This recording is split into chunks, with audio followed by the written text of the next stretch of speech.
All right, welcome to episode 90 of the SumerSports show. This is your customary Friday episode. So it's just me, Eric Eager. I'm one of the VPs at SumerSports. And we're going to go ahead. We have a lot to talk about because we have preseason games for the first time, other than last Thursday. We have a preseason game, two preseason games last night, which were Houston going to New England. And then we had Minnesota going to Seattle. Not much in the way of starters playing, but we will have, sort of some commentary on that. I'm going to go over some of the tiers that I made for the NFL coming into the year to try to make sense of the differences between the NFC and the AFC. And then I'm going to go ahead and do another Immaculate grid. This one, it's been funny. I actually got reached out to by one of the companies that does it to produce one for next week. So that's been really fun. I've enjoyed doing them, and the people who were in the chat last time really liked them. We'll wait on a few people to get into the room. Just a couple housekeeping items. Next week we will have updates to the SumerSports website, so there'll be some cool, sort of simulation-based things. There'll be some statistical-based things, some cool new content, deliverables as well. Which will be kind of a harbinger for things to come in September when we have updates to the website that are even bigger, including some LLM created content as well. So we're really excited about that at SumerSports as this 2023 NFL season commences. Just a couple of announcements for the people who are sort of in the room, who are following us on Twitter and that kind of thing. Tonight in Atlanta, we have the Atlanta Area Sports Analytics Social. This is going to be at New Realm Brewing. It's at 7 o'clock on Friday. So if you're listening to this live, you still have obviously an opportunity to go. That's one of the reasons why we're a little bit earlier today, because I want to get some of the people who are local here at SumerSports, to the Analytics Social. I get a lot of, LinkedIn messages, Twitter messages, and I try to get back to all of them. But there's, a really big, question I get is sort of how to break into this industry. And, I think that it's much, much different than when I broke in. And so, mimicking sort of my path is probably not the best way. But, what we have had is, these sort of events happening across the country. In fact, a few of the people that work at Sumer, we first met at these sports analytics socials. So that's something to think about as well. Another, thing to look out for is this piece of content that Sean Syed and I did this week. So this is us discussing RPOs. This is one where Sean and I really wanted to do kind of an article, but I think it was better delivered in sort of a 10-minute video. I talked about RPOs from the perspective of, a number of teams have reached out to me and said, like, look, I don't know why we're running so many RPOs. It's not efficient. If you look at the statistics, it doesn't make a ton of sense. And they're absolutely right. If you look at, it's a Simpsons paradox idea. If you look at run plays that are RPOs are more efficient than run plays that aren't RPOs.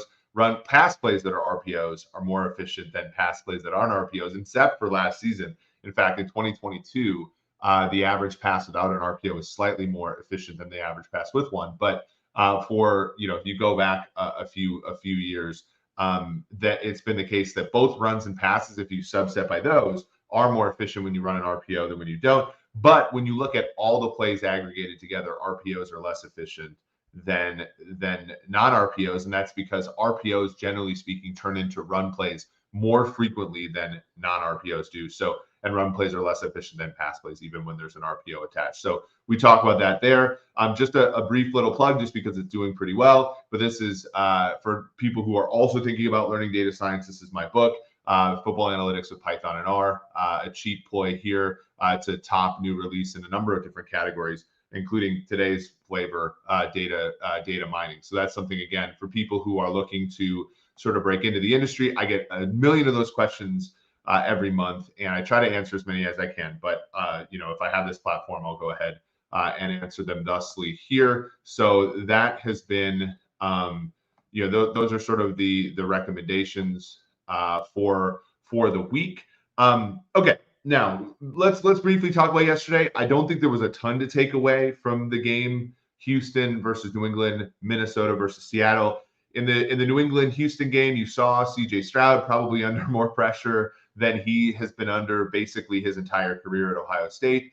And you saw some, mixed results. You saw an interception that wasn't terribly good to Jalen Mills. You didn't see a passing game that was really getting going, but I did, there was some athleticism from Stroud that I thought was a little bit surprising because he never really had to do any of those things at Ohio State. I thought that he looked fairly spry there. I was a fan of what Bailey Zapp was able to do. He was throwing the ball all over the place. Tank Dell was good. But as my friend Arif Hassan pointed out, it wasn't exactly like he was beating, the most stringent of coverages, but he certainly, made some highlight plays. He's somebody, you have to remember that Twitter, during the preseason, you have to understand that everybody is just trying to confirm their own priors. So that's important. Beat Gamer 99, one of our loyal listeners, said the Houston Texans didn't have any of their starting tackles, so probably not an indication of his ability. I agree with that. Obviously Howard and Tunsil are very good. And it was odd that they went out there without them when he was supposed to play. But injuries do happen along the offensive line, and Tunsil is very good. Howard has been somebody who has been up and down in his career, so I still think that protection-wise, it's not going to be obviously as rosy as it was when he was playing at Ohio State. We saw some Will Anderson. We saw some, I think that Houston defense. I know Robert Mays was, put them in the top 10 of his defenses when he was doing his prediction for the very good Athletic NFL show. To me, that is a little high, but it does tell you kind of where Houston's roster is at. We get Ryan Nelson here, doctor. Give us some WNBA plays for tonight.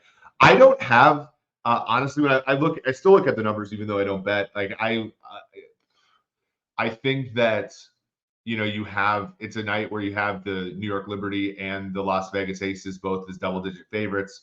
And even in the first half, the Aces are, I think, a 10, 11-point favorite. So there's not much there. I think at this point, like you're basically betting on whether or not the Liberty and the Aces have, when they're playing those teams, whether they have it in them that night to blow that team out or not, because the spreads are so high.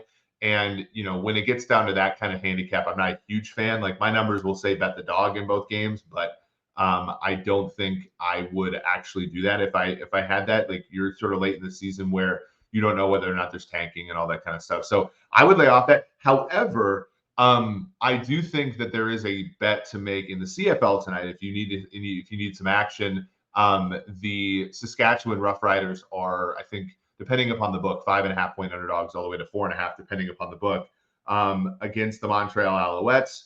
The Montreal Alouettes, I make the game more like 3.25, so you are getting some value taking the underdog in that game. Winnipeg, by the way, last night, if we want a CFL the Edmonton Elks had been, I don't know if they've won a game in a year and a half. They had a 22-0 lead in the game. Zach Collaros, the quarterback for the Winnipeg Blue Bombers, threw an interception while he was like trying to do a Patrick Mahomes against Tampa in the Super Bowl, throws a pick six, gets creamed, leaves the game. Backup quarterback for Winnipeg comes back, and they end up winning by 9. Which was entertaining. So just to know, just for the listeners to know how insane I am about football, I was watching that game in addition to the two last night. So back to the Seattle Minnesota game. The things that I noted: Jackson Smith-Njigba looks good. He's open. He seems open all the time. That to me feels like a draft pick that maybe a team like Detroit would want to have back. Basically, anybody who passed on him probably wants that pick back.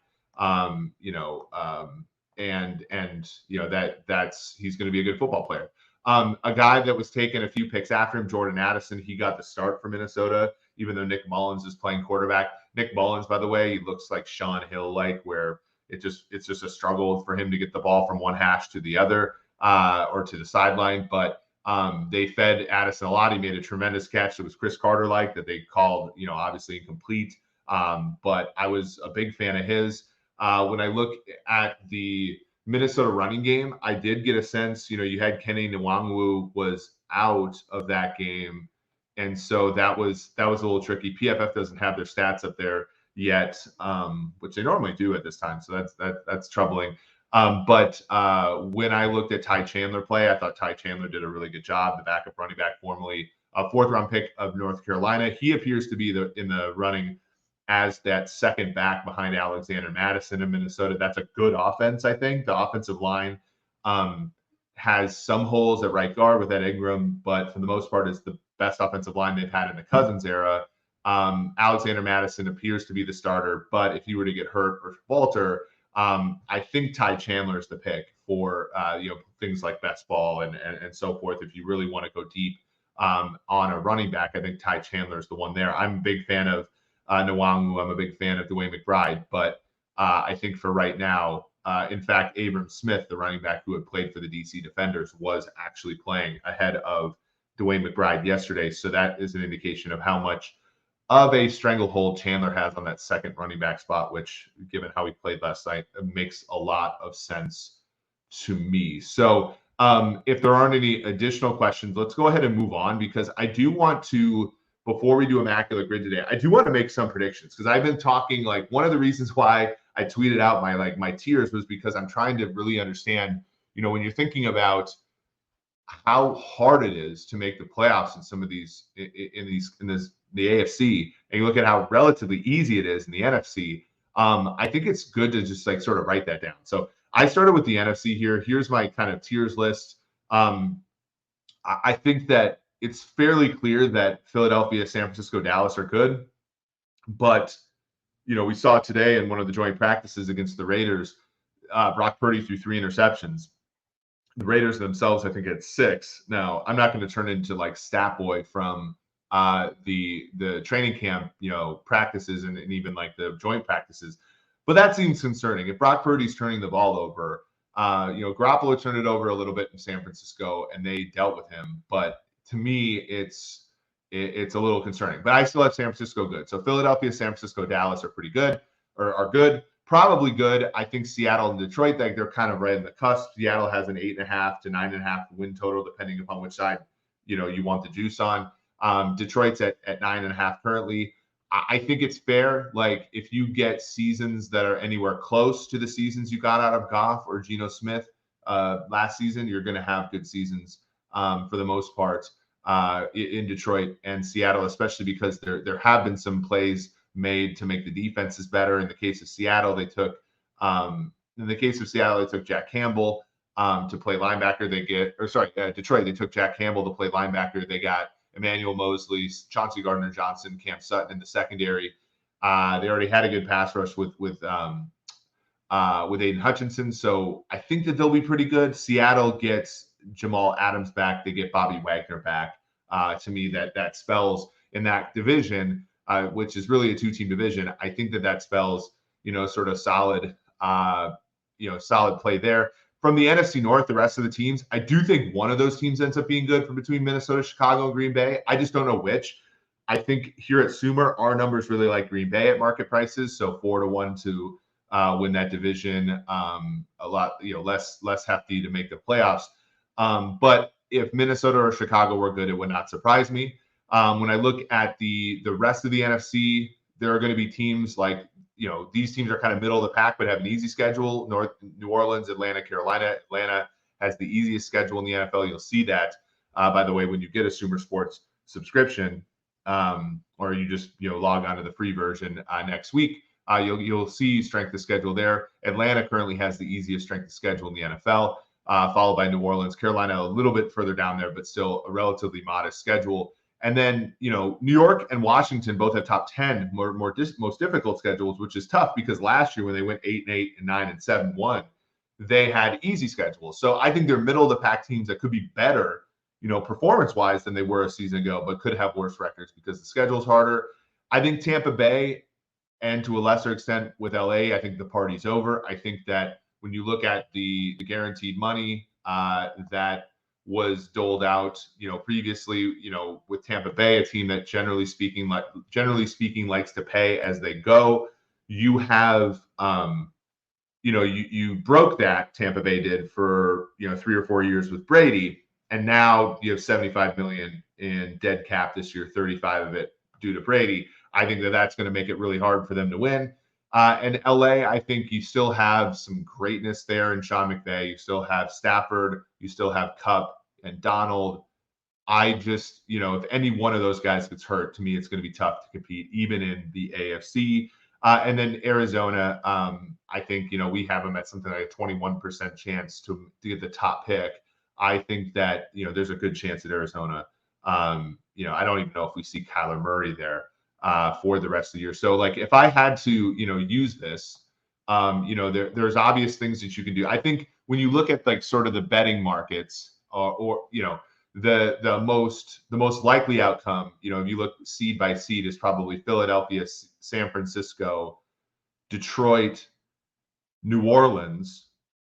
And then when you look at, you say you take Dallas, you take Seattle, and then the 7th seed is going to be one of these teams that's sort of down the list a little bit here. I think Atlanta is probably, when you look at win totals, probably going to get the nod there as the last NFC playoff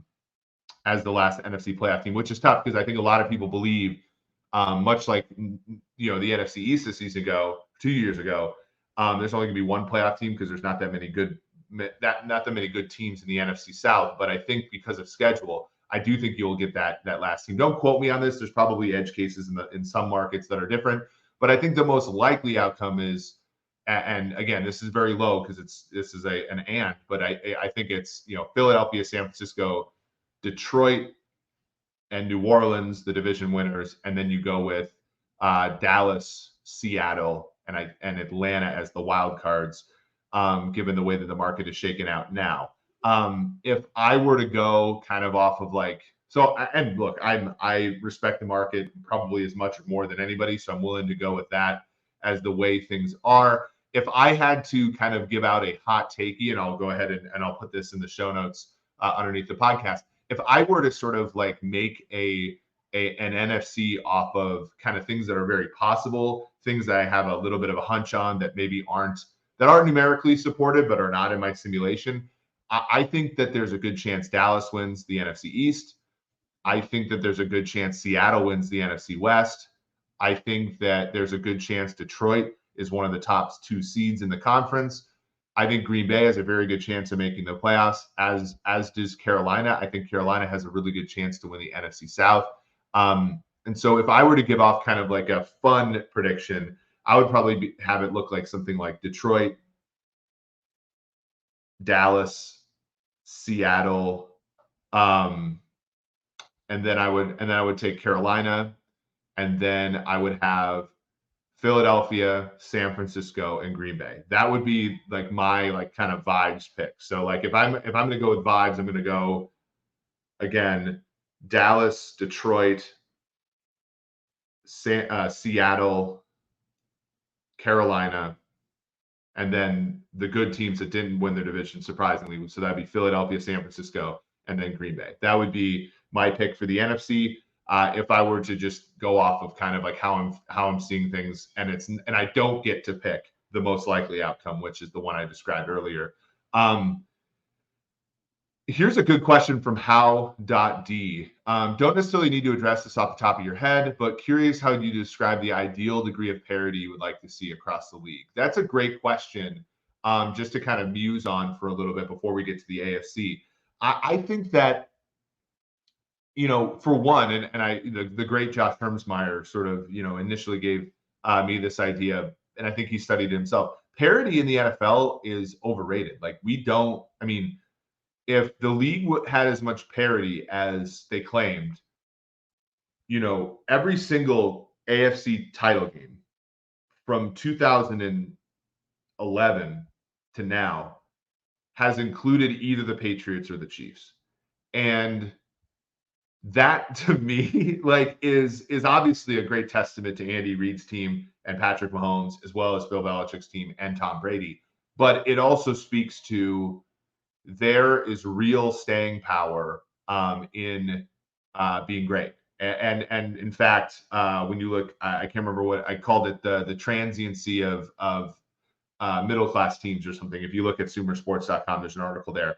it's the most sticky state in the NFL is being elite. Being middle class, it's basically the same likelihood that you become elite when you're below average as you're above average, which is tough. And I know Kwesi Adolfo said this was kind of funny. He referenced this in one of his news conferences, basically saying, look, I know I'm going against the math, but this is how it is. And so I would say for HOUD, the question that he asked here, or he or she asked here, which is don't necessarily need to address this off the top of your head, but curious how you would describe the ideal degree of parity you'd like to see across the league.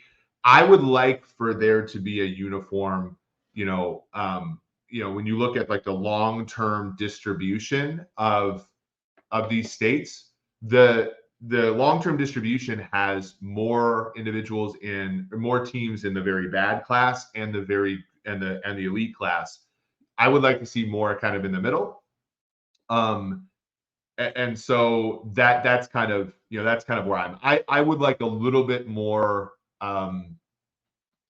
I would like less staying power for the elite teams. And I say this as a Kansas City Chiefs fan myself. Howdy says, not attaching a value statement to it. How much would you measure, define as mathematically as rigorous as possible? Yeah. So basically in the article that I wrote, I made what's called a Markov chain. And I looked at, I broke up DVOA, and back when I was at PFF, it was ELO, but I broke up by, elite, above average, below average, and poor. And I looked at the year-to-year transitions. And you can, with what's cool with Markov matrices, you can look at not just year-to-year transitions, but you can look at like multiple year transitions.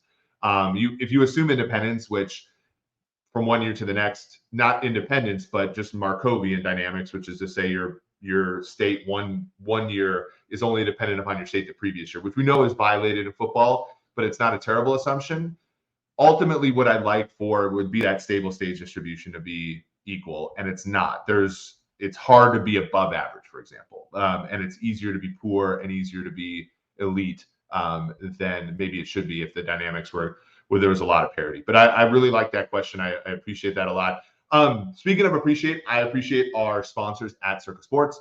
I'm excited. I'm going to be doing a panel at the end of the month, the 27th, which is that Saturday of the week 0 of college football. Parker Fleming, Tage, Seth, and I will be down there. We'll be doing our podcast. We'll be interviewing some of the industry's best people from an analytics perspective. We're going to be doing some other people's podcasts as well. We're going to be bringing Sumer swag. So if you're in the area at the time and you go to Circa Sports, we'll be there to give out some Sumer Sports swag. But we will be helping customers at Circa Sports sign up for their amazing contest, the Millions contest, which has 14 million in prizes.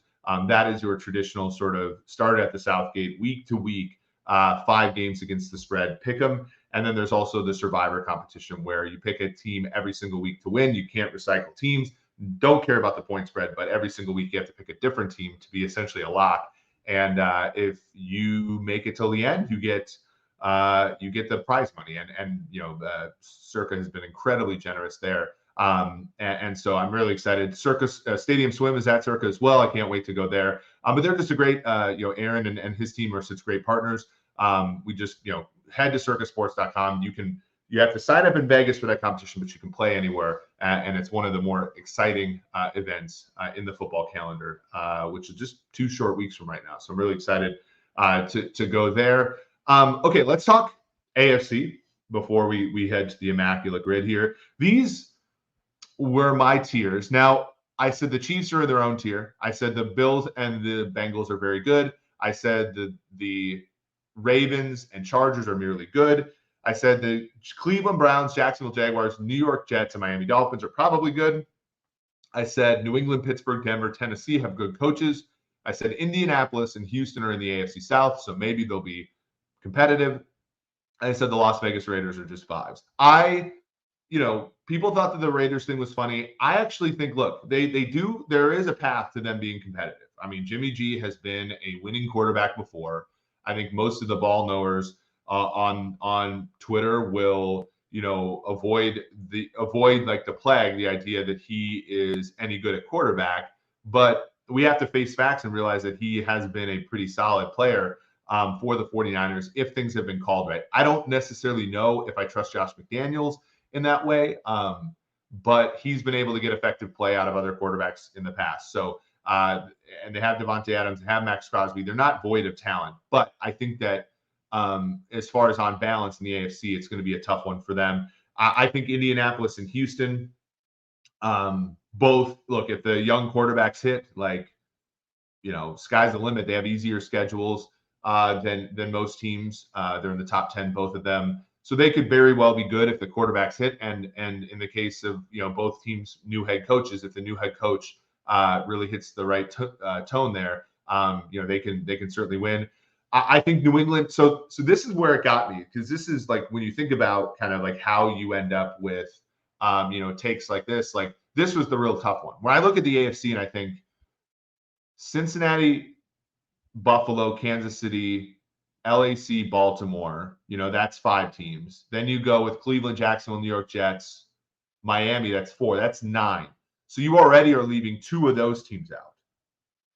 And at the same time, my spidey sense tells me that one of the great coaches, Tomlin, Belichick, Peyton, and Vrabel, will get their team into the playoffs.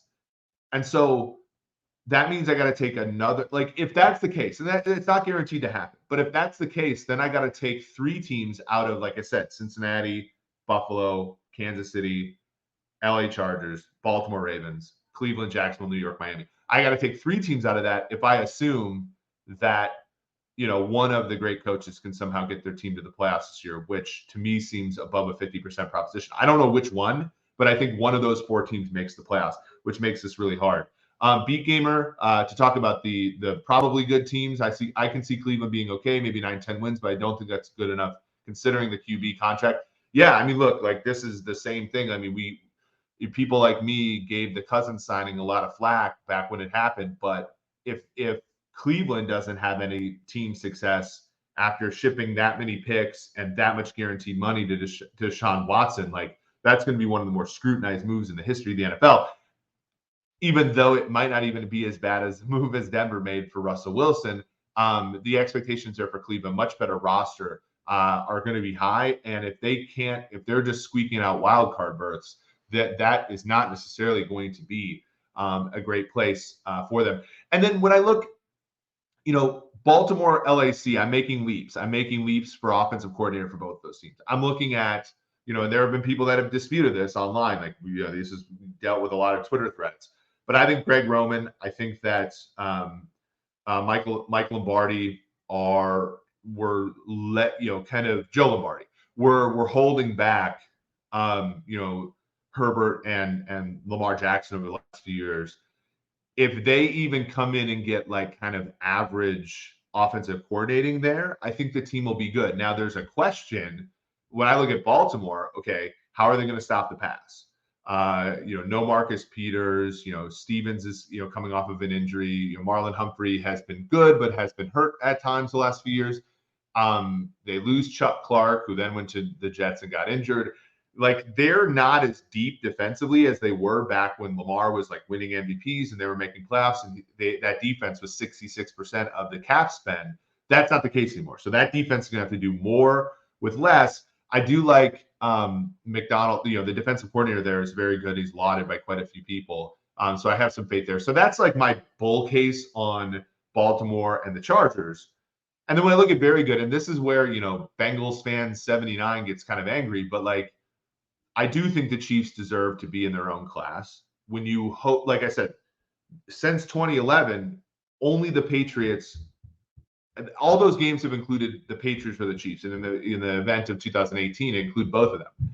So, like, if you want to claim that there's other teams in the AFC that are better than the Chiefs, like, I just don't see the consistency. I think Buffalo has, for the most part, over the last 2 years, been a better team than Kansas City. They went on the road in October to Arrowhead, were favorites and covered. So like, they have they have the bona fides to be considered better. I just think consistently, they've only made one conference title game and they got blown out by the Chiefs. The other times something else has happened. They let the Chiefs score with 13 seconds left. Last year they get blown out in their own stadium by the Cincinnati Bengals. And then I look at the Bengals and I think, okay, yes, they have given the Chiefs a run for the money. They've won 3 of those 4 games. The Chiefs had a 75% win probability in all of those games. They controlled, in my opinion, in those 4 head-to-head matchups, the Chiefs were the better team in 3 of them, and including the AFC title game last year. And, the Bengals also, I think it's an entirely different thing to be good when your quarterback is on a rookie deal. And so I think the Bengals right now are a little bit better than the Bills, but they also have the quarterback on the rookie deal thing. And so whereas Buffalo and Kansas City have maintained their level of play, and the Chiefs, like I said, have been a little bit better than Buffalo with the quarterback on veteran money, that to me is a feat. Kansas City, with 17% of the salary cap going to Mahomes last year, were the first team in the NFL history since the salary cap to win a Super Bowl with the quarterback making more than 13%, if I'm not mistaken. So I'm just more confident in what I say about the Chiefs and the Bills than I am about the Bengals. But I think the Bengals, at the end of the year, if they're the NFL's best team, it would not surprise me. But right now, I think that they're a tier below. So when we look at predictions here, I think that when you look at kind of just how this goes from a win totals perspective, it's a little trickier than in the NFC. But if you want to make sort of like the optimal, the modal pick for teams in the AFC, you're basically going to go with how the market win totals go. So you're going to go Kansas City, you're going to go Cincinnati, Buffalo. Jacksonville is the 4 seed, winning that South because they're favorites against the field, and then you go Baltimore, LA Chargers, 2 wild cards, and then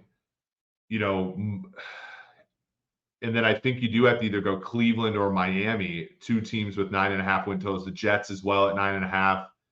So yeah, so let's just and I got to go with the prices here. The price is different depending upon the book. But yeah, like an optimal one would have KC, Cincinnati, Buffalo, Jacksonville, Baltimore, LA Chargers, and then Jets, Miami, Cleveland, kind of at that last phrase. So that to me is the optimal one. If I'm gonna go with kind of a gut feel prediction like I did with the NFC, I think that for one of my cases this year is I think Buffalo is being underrated. So let's go this order. Let's go Buffalo, Cincinnati, Kansas City, the 3 seed. I'm still going to go Jacksonville, even though I think a spicy pick would be Indianapolis there. But I'm just not that confident. So again, Buffalo, Cincinnati, Kansas City, Jacksonville. And then when I go from there, I'm going to go, and this gets tricky, I'm going to go, you basically got to pick, like I said, I think one of these teams that has a great coach will make it. So if I go with a little bit of a curveball, I'll go Baltimore, New York Jets, and I'll take Denver Broncos. That's kind of the hot take there. So that's a hot take, but that's to be different than the consensus is to be fun.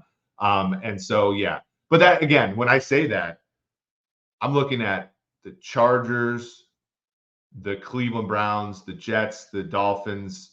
Those are all great football teams, and there's going to be great football teams that don't make the playoffs in the AFC. Is kind of the whole point of the exercise, which is kind of insane to say. So we'll go back and put those into the show notes when we're done. So we have a little bit of an NFC, a little bit of an AFC pick. That's for now. If somebody gets hurt, I reserve the right to change it. And Beat Gamer, I think is right. I think Denver has the best chance out of the good coach category. They are 2-1, and I also think that they produce the best payout if you were to actually gamble on this. Of not the best payout, but they're the best value in my opinion. 2-1 is a very good value for a team to make the playoffs out of that conference. And again, there's really, like I said, if you're going to make a hot take like Denver, like I said, you have to throw out teams that are going to be good, and you have to make a case for it. And again, my whole point on Buffalo is I think Buffalo reminds me a lot of the Colts. which that 2006 Colts team was only the 3 seed in the AFC. So maybe I'm talking out of both sides of my mouth, but I think once the general public gives up on a great team because they can't win a big game, I think that that's when I want to buy into a great team. So I think everybody believes Kansas City can win the big game because they have. I think everybody believes Cincinnati can because they've taken teams like Kansas City and LA to the wire the last 2 years in big games. I think people are souring on the idea that Buffalo can win big football games. And even though there certainly are like real perturbations there, like, you know, Les Frazier retiring and for a year and Sean McDermott calling plays and Stephon Diggs, I think they'll overcome those. I think that they'll be a really good football team. And I think the 1 seed in the AFC for the first time, like since their 4 Super Bowl losses, like so that'll be a lot of fun. Speaking of a lot of fun, let's finish with the Immaculate Grid here. So I'm going to share my screen to X here. I don't want to. This is one where I did actually one of the other grids because I didn't want to cheat on this one. So I'm going to go ahead and hit to the Immaculate Grid here. There we go. Let's go ahead and log in. Okay, we can all see this Immaculate Grid. We have, and I did a poor job on this last week, but we have Pittsburgh, Atlanta, and 3,000-yard passing seasons.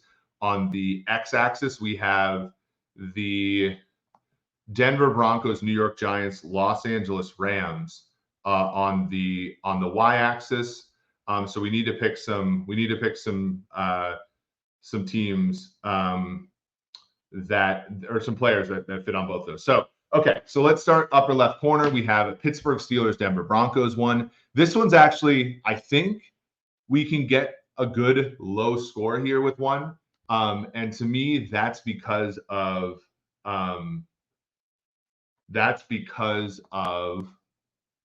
we can go for Tommy Maddox, the former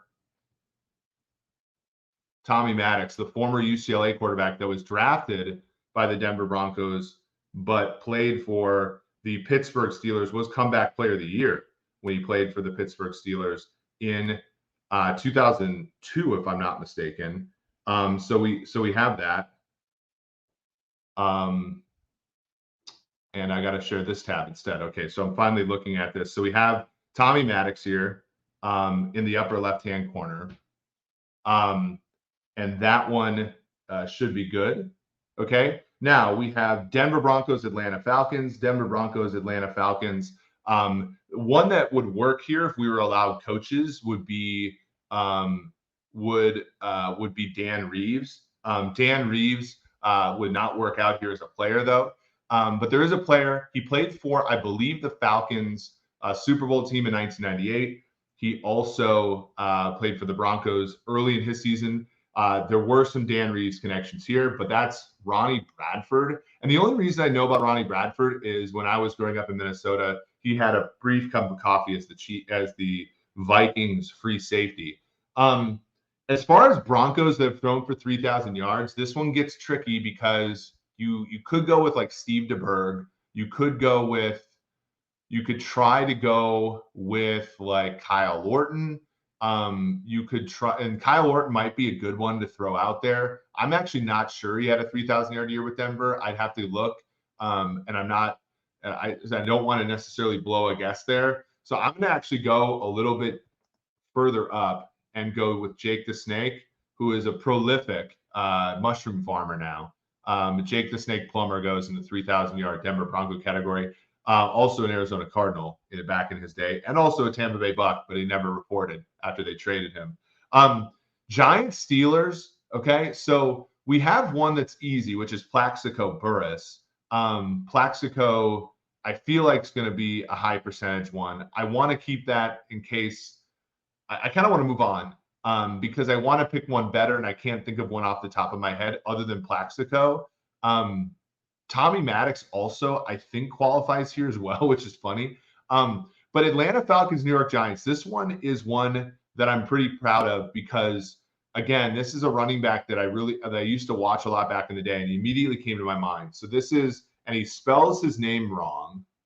but Eric Pegram, a running back who played in the Falcons run and shoot, then played for Pittsburgh, then played for the Giants. A very good one there. The Giants, actually, when you look at 3,000-yard quarterbacks, you're kind of like Kerry Collins, Phil Simms, Eli, Daniel Jones. But if you go back, fairly far, like Y.A. Tittle maybe, but like I'm going to go with one that I don't think a lot of people who are playing the game are going to pick relative to expectations, and that's just 16%. So that's Phil Simms. Simms won 2 Super Bowls there. One is a back, one is injured, and one obviously starting. That's a good one. Another one in the lower left corner that to me has some possibilities are when you look at Rams and Steelers, Jerome Bettis is the one that immediately comes to mind. I like that one a lot. Tommy Maddox also works here, by the way. He played for the Rams too. But I'm going to lay off on Bettis because I think that one's going to be picked a lot. Falcons Rams is a good one because the NFC West circulated quarterbacks in the early 90s during free agency, and especially Jim Everett went from the Rams to the Saints. That was NFC West. And then Chris Miller went from Falcons to Rams. And we do have to be careful here. Chris Miller, the quarterback, was a Pro Bowler in 1991, if I'm not mistaken, but he played for the Rams kind of the middle part of his career. For the Rams 3,000-yard passing season, you have Everett. I don't think Chris Miller qualifies, actually. You have, obviously, Kurt Warner. Trent Green never had one. Mark Bulger is the one that I'm going to go with here because I think Mark Bulger is going to be, not that highly owned here, but also a very straightforward one. He was quite a good St. Louis Rams quarterback. And so now we just have a little bit of time to sort of think about these last few. For Giants Steelers, I'm trying to think. You have, I think Bettis is probably the best one. Rich Brooks ran him. For Rams Steelers, Rich Brooks ran Jerome Bettis out of town. Obviously, he was a lot better than that. You also have. I'm trying to think of quarterbacks. You don't really have much in the way there. With kickers, you could think about it for a little bit, but Steelers have kind of maintained the same kicker for a while. So let's just punt on that. Let's go with Jerome Bettis. That I feel is going to be a little bit too high. That's going to be 74%. So that one we're kind of taking a dive on. And so Steelers, Giants, you have Plaxico. You have, Plaxico Burress is a big one. None of the other wide receivers really, I think. None of the other tight ends. Let's just go with Plaxico Burress here and call it a day. We did have some fun. We had only a 201 rarity score, so that's not the best that we've ever had, but certainly a fun time there on that. Kyle Orton. So let's look at some feedback here. So Kyle Orton did have 3K. He actually had 2 3K seasons. So I'm assuming 2010 and 2009. 2009 he got to start most of the year, and 2010 he got relieved by Tebow with 3 games left. So that one could have worked. So we need that. We have an interesting response here from Ryan to talk about the tiers. Need more organizations like Baltimore to keep middle of the league very good. Baltimore hasn't been a contender or a playoff team every year, but always a high floor, always good to watch. Yeah, I do think that it's always good to, Minnesota is similar in kind of that middle of the pack all the time situation. I think fans get angry with that. You even to the point where John Harbaugh was in peril to lose his job for a little bit there. And when Lamar came over and they won the MVP and they won the division a couple times in a row, that kind of staved that off. But it's funny, I don't think that I do actually agree with the mathematical research. I do not think that being in a middle of the pack team in the league is a great place to be. I don't think it's a sustainable place to be. But I understand why teams want it. I understand that it's probably more profitable if you can't be an elite team to be an above average team because people care and people want to, playoff tickets and all this kind of stuff. I get that. But I think mathematically speaking, it's tough, and that is why like some teams get anxious, and like you can make fun of the Lions all you want for getting rid of Jim Caldwell for Matt Patricia's classic example of that. But fans in Detroit were not happy with 9-7 either, and so that that's something to be cognizant of. Awesome. Well, so like this was a good episode. I'm really excited for the season. I'm excited to watch some games tonight. If you need a bet, Saskatchewan Roughriders +5.5 tonight. No WNBA for me. We got to do an Immaculate Grid. We got to talk about some preseason games. On Monday, I'm going to talk to Tom Smitroff. We're going to preview, actually, we're going to take a deep dive into a couple teams down the stretch here. I think we're going to look at Houston, a team with very, very strong Thomas Dimitrov ties. We're going to do that. Parker Fleming's got some amazing guests over the next few Wednesdays.